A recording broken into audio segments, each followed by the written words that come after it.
Hello and welcome to the TRUUMAN Podcast, the podcast designed to create a generation of self-defined men. Today, I'm joined by Alex Lloyd Hunter, the co-founder of The Dad Shift. Alex, it's an absolute pleasure. How are you doing today? Good. Thanks very much for having me. It's a pleasure to be here. Amazing. Really excited to get into this conversation. It is extremely at the forefront and I'm excited to get into it. But as always, Alex, in your own words, what makes you a man?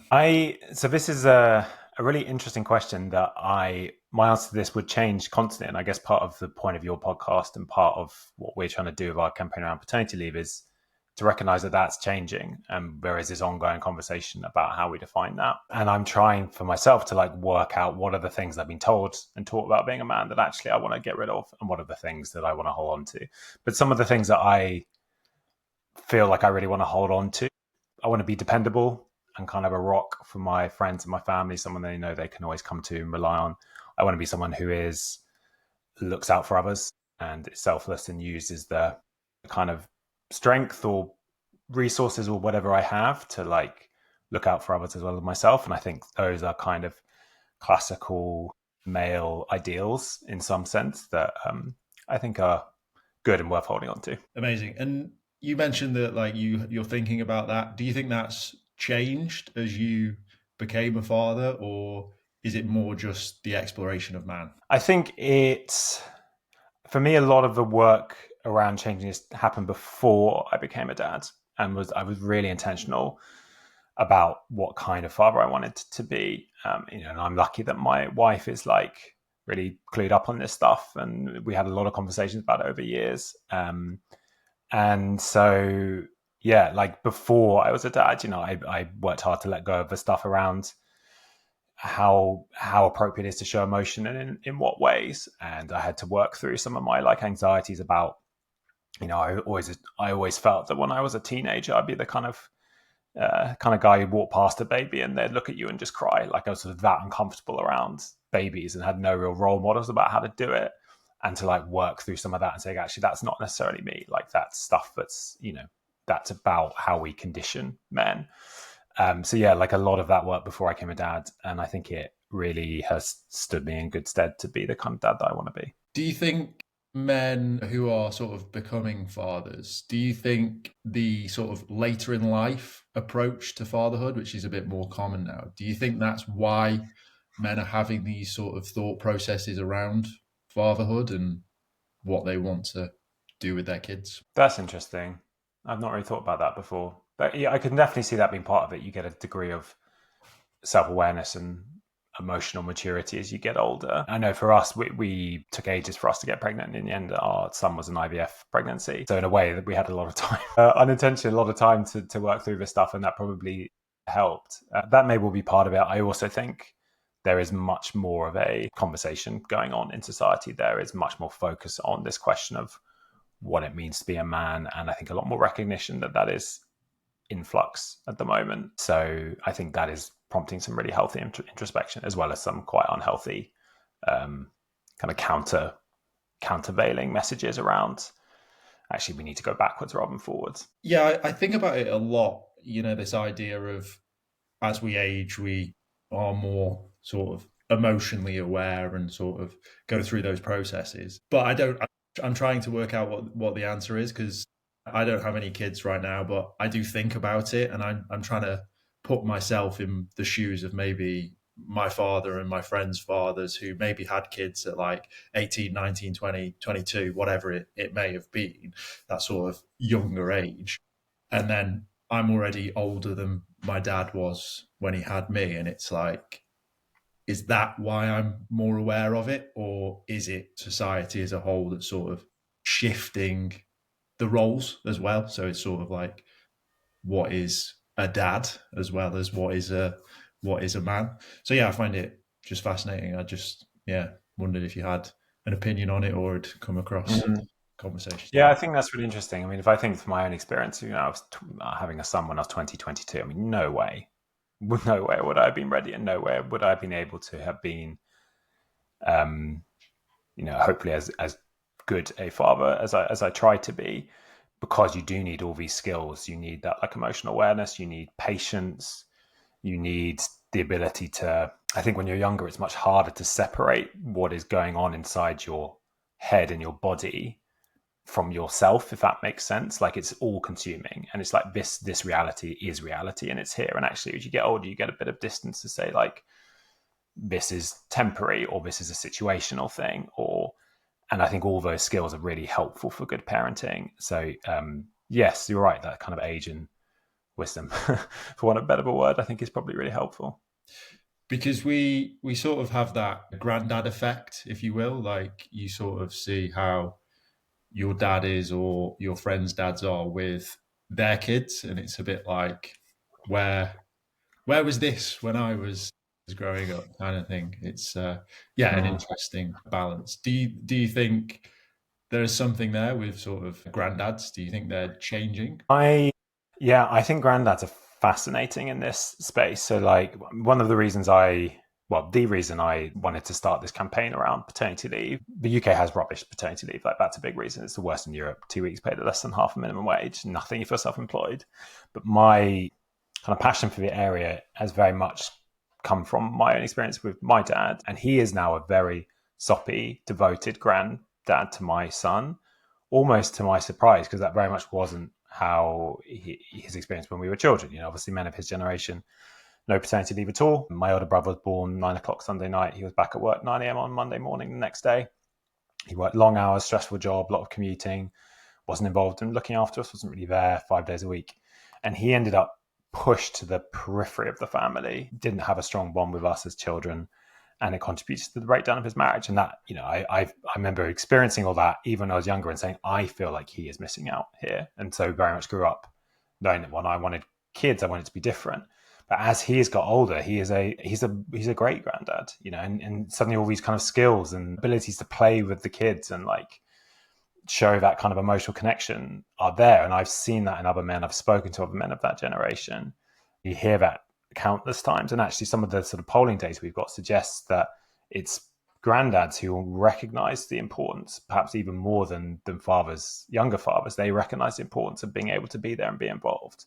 And I suspect this, as you get that age and that wisdom, you realize actually that was the most important thing in my life. That was the most fulfilling thing I had. And, the tragedy is for a lot of men, they were locked out of it by the system and the cultural norms. And that is changing, but it's not changing. It's not changed enough. And paternity leave is still one of the biggest systemic barriers to that. Yeah. So what is the dad shift? Explain that to the listeners. So the dad shift is a campaign for better paternity leave in the UK. We launched in September 2024, so we're still pretty new. And we are campaigning for longer, better paid paternity leave that includes self-employed people. So the UK, as I say, has the worst paternity leave in the whole of Europe. The average across Europe is about 8 weeks at full pay. If you're somewhere like Spain, you get 16 weeks at full pay. Sweden, 90 days plus 300 days to share with your partner. So you compare that to our 2 weeks paid at £187 a week, about a third of the minimum wage now, and nothing at all if you're self-employed. We really are miles behind.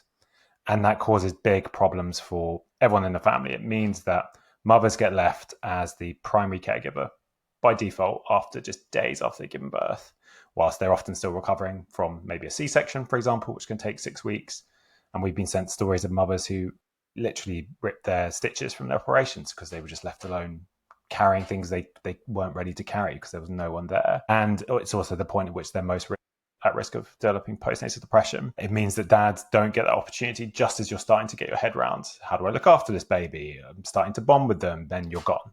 And that's it. So you miss out on that crucial early chance to build that relationship with your child. And for so many families, that reverberates through the rest of the child's life, and they are always closer to the mother and they always go to the mother for what they need. And finally, for children themselves, like it's really good. There's so much evidence that it's really good if they have a father that they are closely involved in their life. They'll grow up happier, they'll do better in school. There's been this whole conversation recently off the back of Adolescence on Netflix about, particularly with boys, how important those male role models are to help steer them through this kind of confusing morass of what it means to be a man today.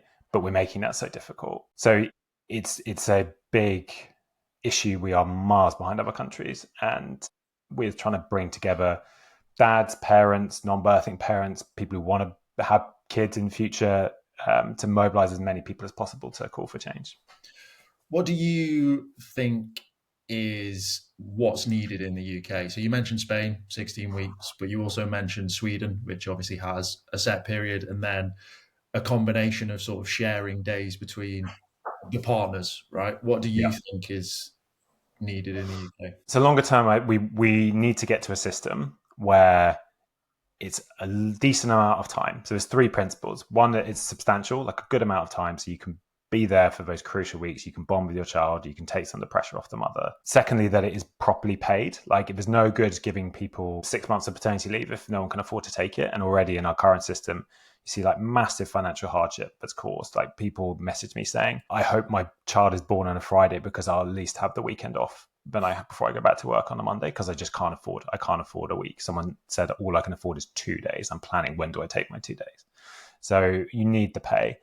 And the third thing is that we, longer term, like Sweden's model, it'd be great to have substantial leave that is equal, so that both parents get a good amount of time and then they can decide between them what works best for our family. It's not dictated to them by gender. It's like, actually, how do we want to do it?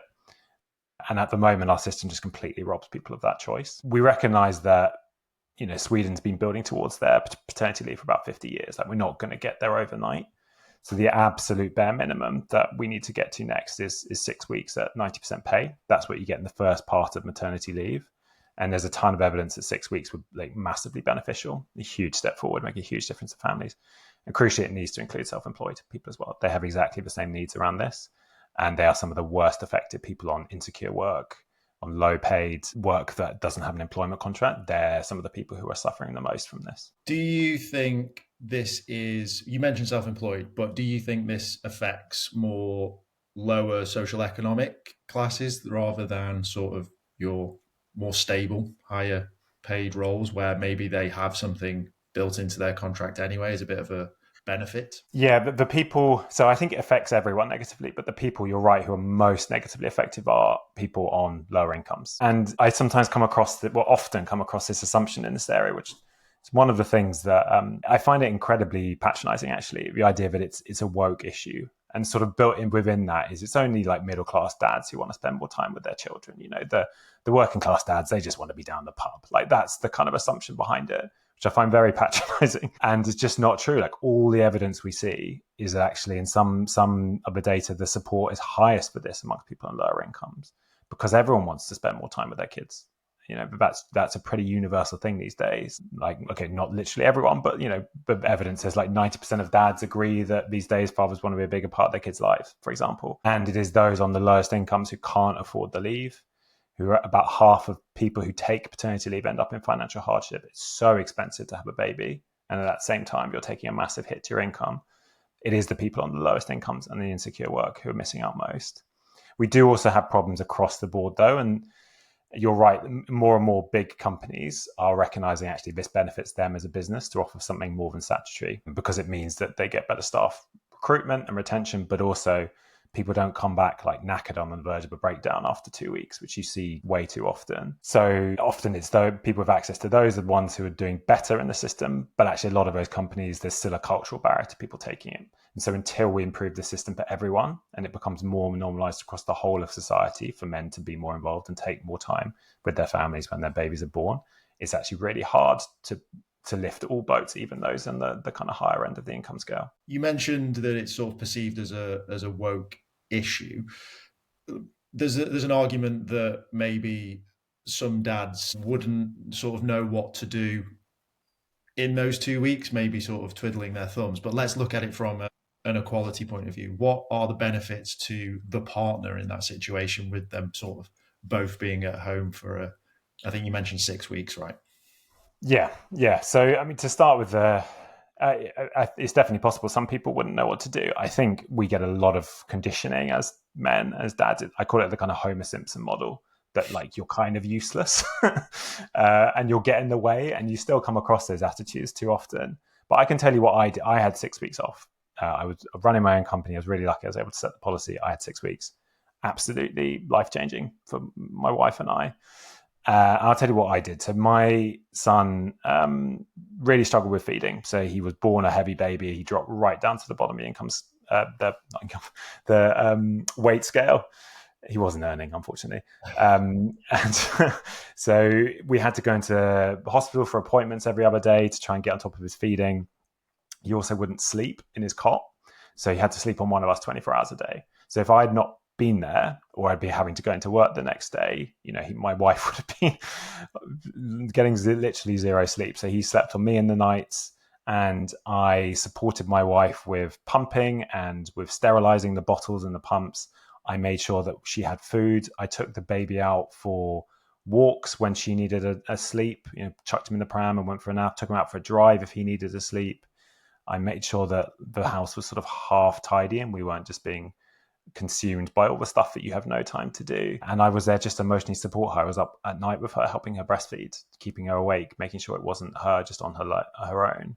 You talk to any mother who's been through this and had the partner there or didn't have them there, and they will tell you how crucial that support is. So yeah, this idea that men can't do anything is nonsense. And that's even before you start talking about how important it is to have that time so you can bond with your child, and that bond carries on longer term. It is really interesting, that Homer Simpson model, because there is that perception of like the woman has the baby and then the man goes back to work, and once the baby reaches 2 and can start doing things, that's when the dad sort of kicks in.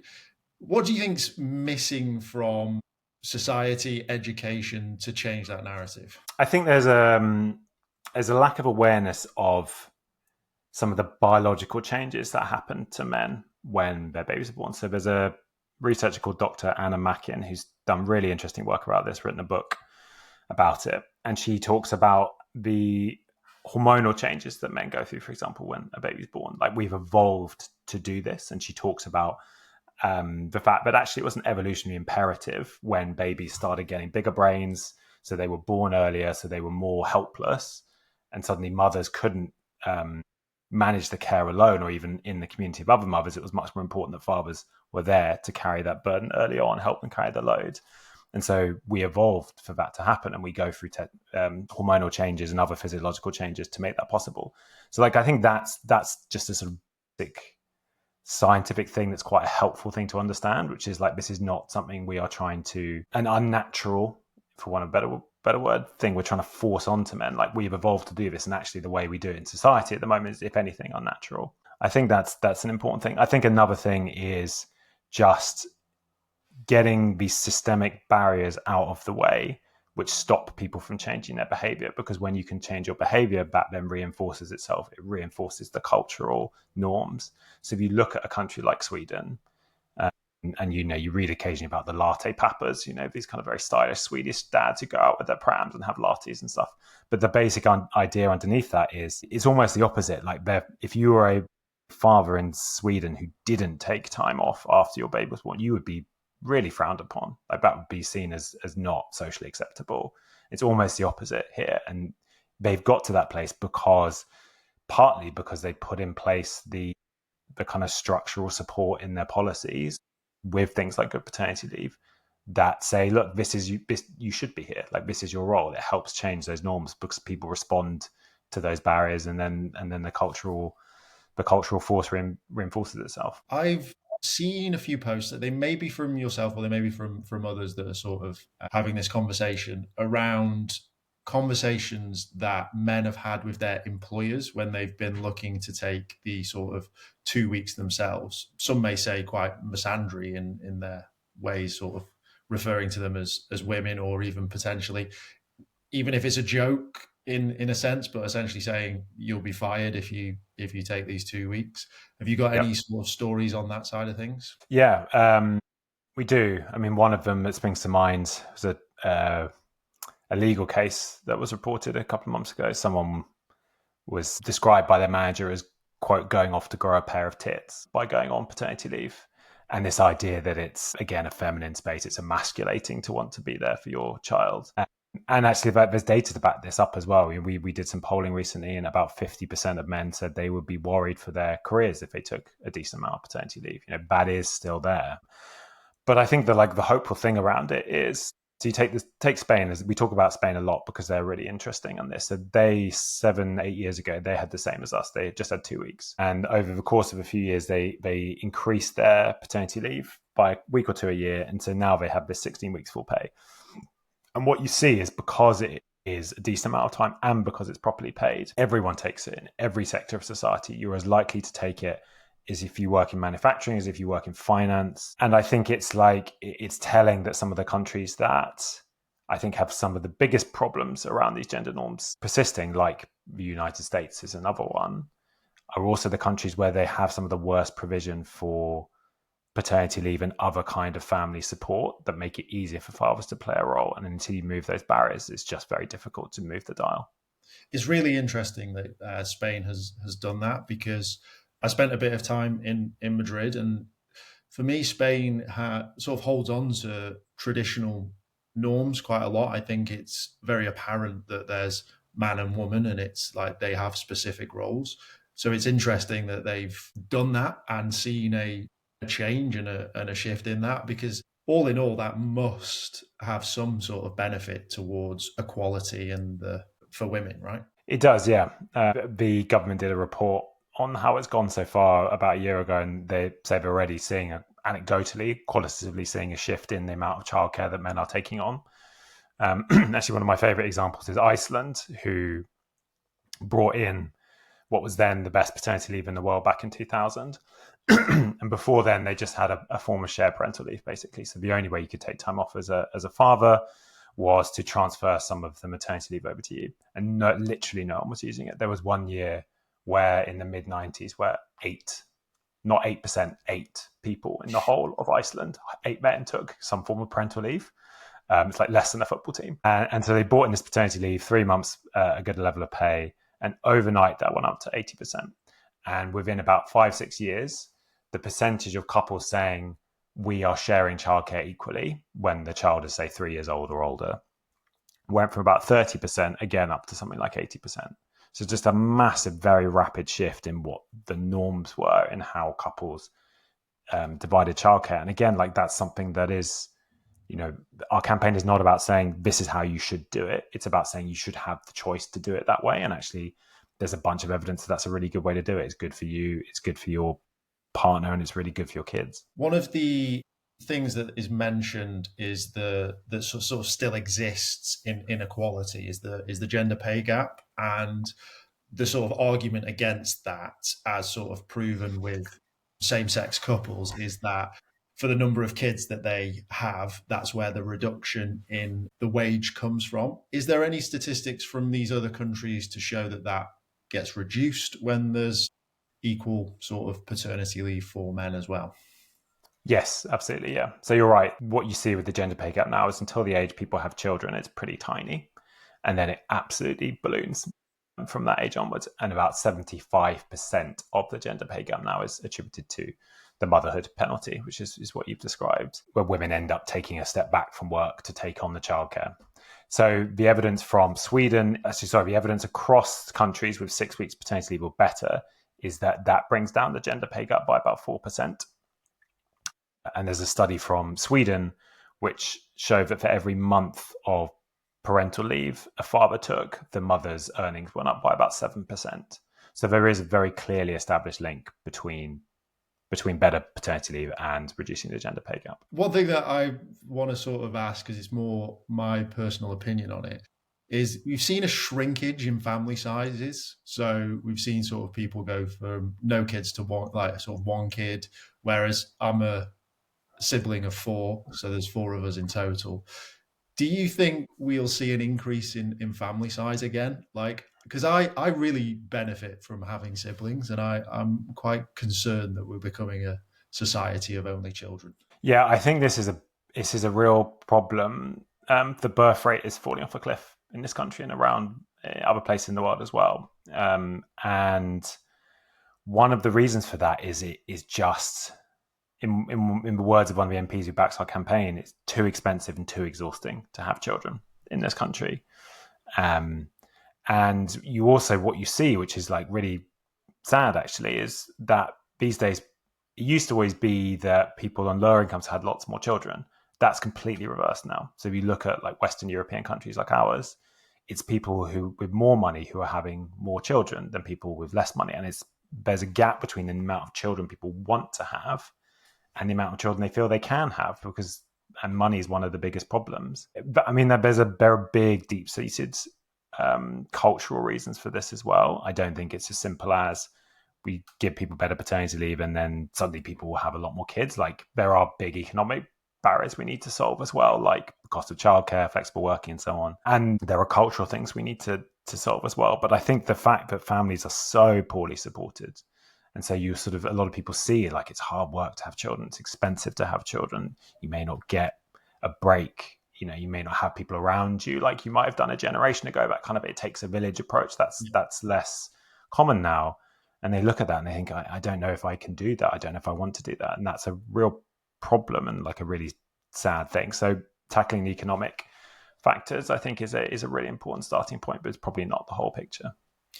Yeah, it just fascinates me. I know, like, it's sometimes mums don't want to go back to work because they're just essentially fueling the childcare cost, which is just a broken system before you've even started on that. What's the benefit of even going to work if you're just funneling it into an organization? So yeah, I do get that as well. But yeah, it's just interesting to see whether we can keep growing as a population, because it's nice, right, to have more people around. I think. Yeah, I mean, I don't want to live in I don't want to be 80 and living in a society that's only people who are 80. I think that would be rubbish. Kids are the lifeblood of society and bring all the kind of joy. And no one should feel any pressure to have children, of course. But I think the tragic thing is people want them and they can't have them, and like that's what we need to solve. So yeah, I'm with you. Yeah, it's an interesting topic because that's also something that's not really talked about as well. I did see a really nice post actually on Father's Day around the fathers that wanted to be fathers that couldn't be. I know this isn't obviously your full expertise, but your child was through IVF, and that's quite a common thing. I have friends who've had kids through IVF. It's almost the sort of the common thing. Do you feel there's less of a stigma around that, or do you think there's still a bit of a stigma for men to talk about wanting children? Yeah, I think there is still a stigma, which is changing, but I definitely feel it's there around male infertility.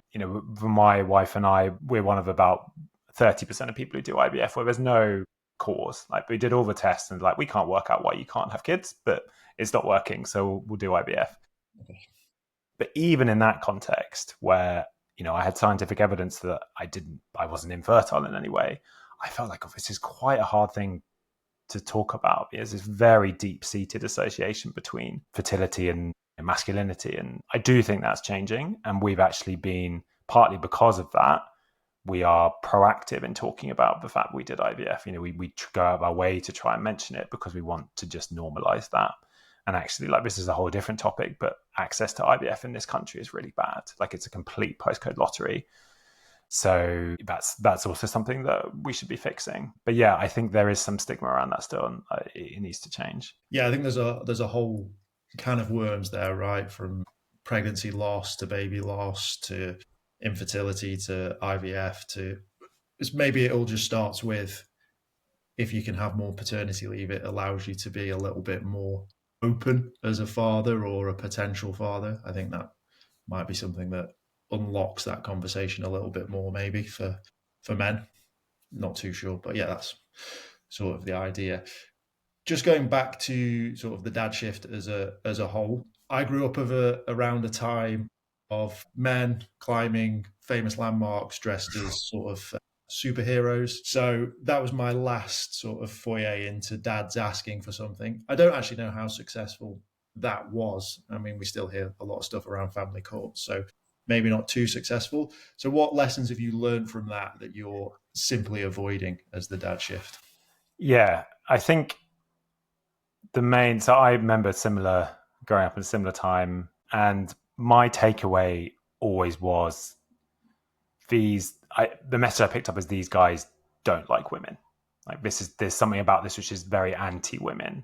And that is the absolute opposite of what we are doing. Like, one of the whole reasons we wanted to campaign on paternity leave is that it is an issue that benefits men and women. It's good for mums. It is also good for dads. And there have been brilliant women's groups campaigning on paternity leave for a few years, for example, like Pregnant and Screwed. And no one was really organising men and dads to show up for this campaign. And actually that was something that didn't really sit right. We're saying, well, we're leaving it to, I heard someone on the radio saying it's a woman working this area saying, it's even been left up to mums to campaign for better rights for men. It's like, oh, actually that's kind of true and that's uncomfortable. And we were also making that work harder by not showing up. So, we are very deliberately in everything we do coalitional with women. And there are a bunch of, about half our supporters are women, like a bunch of women involved in the campaign doing amazing work. So yeah, that's the main lesson I took from some of that previous campaigning, is that in this space, you if you're doing it in a way that exacerbates tension between the genders, you are doing it wrong. And actually, you're fueling this idea that feminism is a zero-sum game and that men are losing out from the gains that women are making in society. Like, I don't believe that to be true. And yeah, our approach is much more positive and coalitional with women rather than opposing them. What is some of the key milestones for the Dad Shift? What have you done to date? So we have a combination of stunts that have got some press coverage, stuff in Parliament with MPs and ministers, and like public demonstrations. So we launched with a stunt in September. We went around, put baby slings and baby dolls on statues in London and Edinburgh. So there's one of Thierry Henry sliding on his knees outside the Arsenal Stadium, scoring a goal with a baby strapped to his chest, or Gene Kelly singing in the rain, or as his dad is called Taxi, and he's kind of hailing a taxi, and you put a sling on him, and suddenly he's like desperately late for nursery and just like trying to get there on time. He looks sort of frantic, and that got a huge amount of cut through across the world. Millions of views online, coverage on Sky, LBC, BBC, and really helped springboard the campaign. And off the back of that, we built a good online supporter base and about 40 MPs in Parliament who are backing the campaign and are working with us to bring it up the government's agenda. So through that, we've had questions at Prime Minister's Questions. We've been into Parliament to give evidence to the Women and Equalities Committee, who just published a report recommending 6 weeks paternity leave at 90% or more. And we just in the last week held the world's first ever dad strike, where we had dads, non-birthing parents, mums come out to they took a few hours off work in the afternoon, came out to picket in London and Edinburgh to call for better paternity leave, essentially. And also we had people who couldn't make the pickets just across the country, dads going and do the school pickup, because that shouldn't be a radical act, but it's something that so many men don't get the opportunity to do because we're kind of locked out of being more present. And that again got a huge amount of cut through and pick up. And we've, off the back of it, had meetings with the Secretary of State in charge of paternity leave, looking ahead to the government's plan to review it this summer. So yeah, lots of good progress so far, but still a good amount to go. Do you think that there will be change soon? Are you hoping for a sort of Spain model where we'll give you another week? Yeah, I think so. Lawmaking moves slowly. The positive thing is the government is reviewing parental leave as a whole starting this summer. That was a manifesto commitment that they'd do that in their first year, and they're about to announce the timings of it. And we expect that will last for about a year. So that is our once in a generation opportunity to get better paternity leave. It hasn't been improved since it was brought in 2003. And then our hope is that we will influence that review, and by the end of the review, the government will come out with a bunch of commitments on paternity leave, hopefully on maternity leave as well, which is also not good enough, far too poorly paid. And that then they will bring in a law, which might take another year or so. So how they choose to implement those changes, we're relatively agnostic about. We have to be pragmatic about the situation they are managing with the economy. If it needs to be a week or two at a time for a few years, fine. That could be a really sensible approach. But our key demand is it has to be 6 weeks, 90% as a bare minimum, and it has to include self-employed people. Have you looked at an approach where you sort of put pressure onto big business? Is that something you've considered? So we've here and there support people who are doing them themselves at work.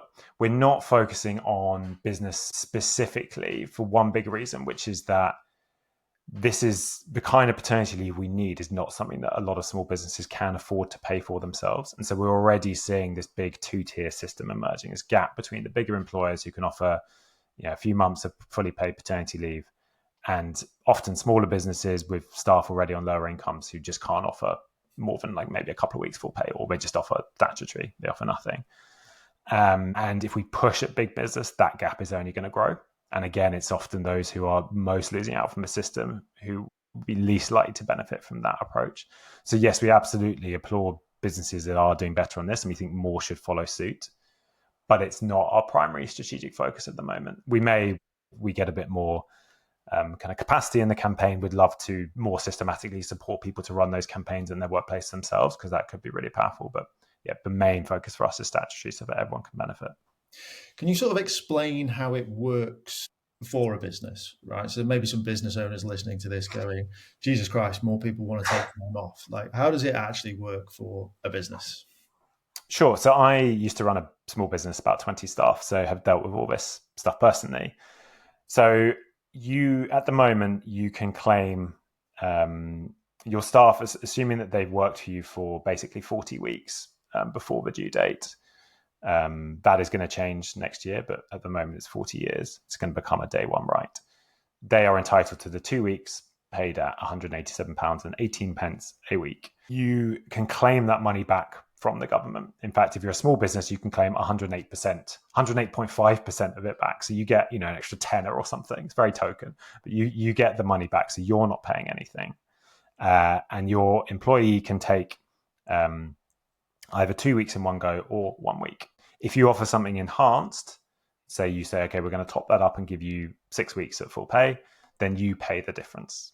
That's on the business. In terms of managing it practically, this is something that other businesses in other countries already do. They manage their staff going off for 6-8 weeks or whatever it is. And it will be a combination of, can you find cover for that person? Maybe you take a little bit less work on whilst they're off, or maybe, you don't want to just dump all their work on a colleague, but can people share some of their essential functions and put some of the other to the side? There are different ways of managing it. And when we did it in our business, we were able to just find cover for 6 weeks. And so we covered someone for that period, and then they came back and it worked fine. So I completely, having been in that position, completely understand the kind of anxieties around the pressures that are on business at the moment. They are really hard, but actually this is something that shouldn't be a massive additional pressure, and crucially is really good for businesses. The fact that the idea that you can get a member of staff back after 2 weeks, they're not sleeping and their world's just been turned upside down, and they're going to be like, yeah, cool, I'm 100% ready to go, I'm fully productive, I'm contributing. Like, that's a fantasy. Like, trust me, your employees are not contributing 100% after 2 weeks. And actually, we did some research with Movember recently, but about 45% of new dads experience multiple symptoms of depression in the first year after birth, and 82% of them said the best thing the government could do for that is better paternity leave, because that if you're pushed back into that pressure of keep the family afloat financially, keep up your boss's demands, try and be there to support your partner and be present for your kids, like, that's a lot of pressure to put someone under very soon after the birth. And no one benefits if that person then goes off sick because they become mentally ill. That's not good for the employer as well. So I would say to employers, like, there are benefits to this too. We don't think you should be responsible for fixing this. This is a government problem, and we believe you would benefit from it too. Do you have any idea where is statutory reviewed every year, or like what does one buy with such like, how much is like 48 nappies? I feel like that's pretty much. It goes up every April. So this April, it went up by the princely sum of about £3 a week. Okay. So, everyone's rolling in it now. You can't buy very much. Children are really expensive. The average pram is about twice what you'll get paid on your paternity leave, for example. Nappies costs, 15 quid for a pack of 50, something like that. If you're feeding with formula, that's expensive too. I think the figure is something like the average family spends about 10 grand on a baby in the first year.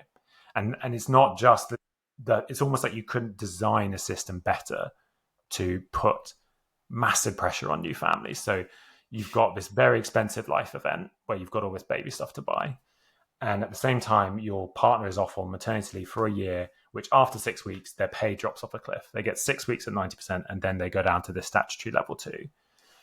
And your paternity pay is also rubbish. So like, you're hemorrhaging money at exactly the same time as your costs are going up. And this is why you end up with so many fathers and other non-birthing parents who get paternity leave have to go back sooner than they want to, and they have to work themselves to the bone just to keep the family afloat. And then there's a guy who's working with us on the campaign called Tom, who is a self-employed landscaper. And his story around this is when he had both of his children, each time his partner had an emergency C-section, and he did the right thing, stepped up, took 6 weeks off work for each child, looked after them, looked after his partner. And by the time I met him, it was 7 years later, he said, I have still not recovered financially from that time. And the pressure, the financial pressure that was started in that moment destroyed his mental health, destroyed his wife's mental health. He attempted suicide in the end. Thankfully, he's feeling much better now. That is what this kind of system we have now is doing to families. And it's just horrendously designed, and we're well behind the rest of the world in working it out and sorting it out. Considering there's this sort of shift in work culture and the way people work from self-employed, the government is very far behind when it comes to that. I think it took them another few weeks during the pandemic to even consider sort of self-employed people, because I was living with someone who was self-employed and he was absolutely bricking it because he was like, I can't work and I've paid my taxes for the last however many years, and I can't have anything because I'm not employed by anyone other than myself. So yeah, there is a huge gap there for sure when it comes to that. And like with that story, he'll have taken 6 weeks off, and then the first week of him back or 2 weeks of him back will be finding business again. So it's not 6 weeks, it's 8 weeks, and you're not getting paid until you've done 50% of your first job. So it's probably closer to 9 weeks before you've even got anything in, and that's over 2 months worth of expenses. So yeah, I can imagine it takes a while to recoup that, especially if it then goes on the credit card, and yeah, it soon sort of snowballs from there. What are your hopes for the dad shift moving forward? And what are your hopes for sort of UK dads as a whole? So the dad shift, we see our mission is about removing the barriers that stop fathers from being more present in their kids' lives. Paternity leave is one of the biggest of those, is not the only one, unfortunately. So there's tons of other stuff for us to work on. Right, we're a tiny team. Yeah, I'm the only full member of staff, basically. And we have some amazing volunteers that work with me, particularly my co-founder, George. So there's only so much we can take on. So we're very, very focused on paternity leave. Yeah, but we want to make it easier for fathers to be there for their kids. And my hope for UK fathers is I really do think things are changing. I'm optimistic that we're going to win this campaign. And I think there's a conversation happening across society about how important it is for men to be there. And I hope that the momentum of that will carry through to like real world change. And then just sort of as the space as a whole, what do you really like in the men's space, and what do you want to see more of? So I have loved in the work that we're doing, getting to find out about dads groups across the country. There are not as many of these as I would like there to be. So I'd love to see more of them, but some of them are amazing. For example, we're working with the Leeds dads on the campaign, who are a dad support network in Leeds. They have a ton of dads who just come along to these events that they provide. We're also working with Dads Rock in Scotland, who put on, for example, play groups for dads on the weekends, and they get a bunch of dads along with their kids, like often people who can't afford the toys themselves at home. And it's just this kind of amazing community they're able to build. Like, these organizations don't get as much kind of recognition or support as they need. And I think those communities of dads are just so valuable. So I love those and would love to see more of them. Amazing. Alex, it's been an absolute pleasure. If people have liked what they've heard and they want to get involved, where is the best place to find you and the Dad Shift? So if you go to our website, which is dadshift.org.uk, there's a button at the top to add your name to back better paternity leave, and we'll then follow up with all the kind of actions you can take to support the campaign. If you're on social media, we're also on Instagram and TikTok at Dadshift UK. We're also on Facebook, and liking, sharing, commenting is hugely valuable. It helps us reach more people with the campaign. So yeah, please do go and do that.